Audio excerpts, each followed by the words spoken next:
All right, welcome back. We are so happy you joined us again. Let's continue our conversation in Genesis. Yeah. So Esau hated Jacob from that moment on, and he began scheming on how to kill him. Yeah. I mean, you can, yeah.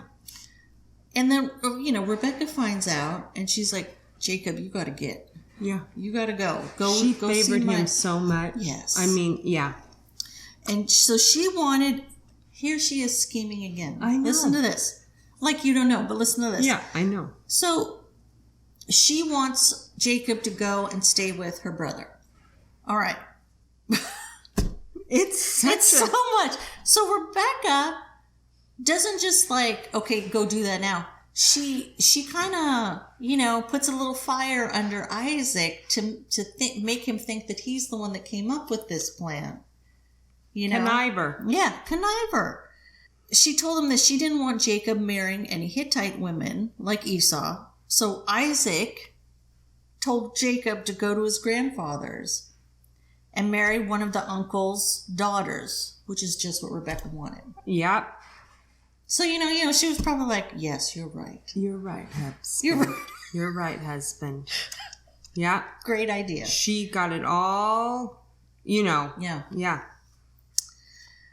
In the notes, it says, Esau was so angry at Jacob that he failed to see his own wrong in giving away the birthright in the first place.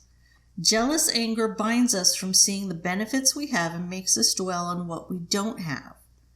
But you can control your feelings by recognizing your reaction for what it is, praying for strength and asking God for help to see the benefits you do have and the opportunities present even in bad situations. Yep. And that's true too. Oh, yes. Absolutely. You do have to step back and take a look at your own actions and what's been going on with you. How are you contributing to this? Yes. And take responsibility for it. Yes. So you know what? I'm being the jerk too. I'm being a jerk here. Mm-hmm. I apologize. That goes far. It really does. Yeah. And then if this person is still like, oh, whatever, well, you did your part. Yeah. Yeah. Yeah. Now, did you have anything else for chapter 27? No, I'm right with you. Like, I'm just flabbergasted, It is. Gosh. Yeah. All right, chapter 28. Now, Jacob leaves. Yep. This is... it goes on. But this is so neat. So Jacob found a place to sleep for the night because he's traveling. Yep. I'm going to read this whole little area here. Yes. Genesis chapter 28, verses 12 through 17. As he slept, he dreamed of a stairway that reached from the earth up to heaven, and he saw the angels of God going up and down the stairway. At the top of the stairway stood the Lord, and he said, I am the Lord, the God of your grandfather Abraham, and the God of your father Isaac. The ground you are lying on belongs to you. I am giving it to you and your descendants. Your descendants will be as numerous as the dust of the earth. They will spread out in all directions, to the west and the east, to the north and the south. And all the families of the earth will be blessed through you and your descendants. What's more, I am with you, and I will protect you wherever you go. One day I will bring you back to this land. I will not leave you until I have finished giving you everything I promised you. Then Jacob awoke from his sleep and said, surely the Lord is in this place. And I wasn't even aware of it, but he was also afraid and said, what an awesome place this is. It is none other than the house of God, the very gateway to heaven. Isn't that lovely? It is. It's just so beautiful. That's it. I loved that. Oh. Just thinking about that and the visual of it. I know. And going to sleep and dreaming that. Yes. Yeah. Throughout this section, we see how God provides in response to prayer. So the servant's prayer for finding a wife for Isaac is answered. And then also Isaac's prayer for his barren wife Rebecca is answered. Immediately showing gratitude towards God. Yes. Praising God for what he did. Yes. The gospel shows that God cares intensely even for the personal needs of his people, and that in his son's work, any reason for God to resist hearing us has been swept away. We can come before him boldly in prayer. God does not change. The God who has promised and revealed himself to Abraham now extends those same promises and revelation to Isaac. Even as Isaac faces the same challenges that Abraham did in famine, God appears and leads him in specific ways. Throughout the Bible, God will reveal himself as the God of Abraham, Isaac, and Jacob. He is self-consistent, utterly reliable God. Yes, he is. Oh. And then lastly, God's steadfast love is evident throughout this passage. Abraham does nothing to deserve this steadfast love, but God's character is demonstrated in the grace that abounds in Abraham's life. While God has bound himself to his people by formal covenant, the steadfast love that binds him to his people, which the covenant expresses, issues forth from his very heart. He is love. He is the God of all grace.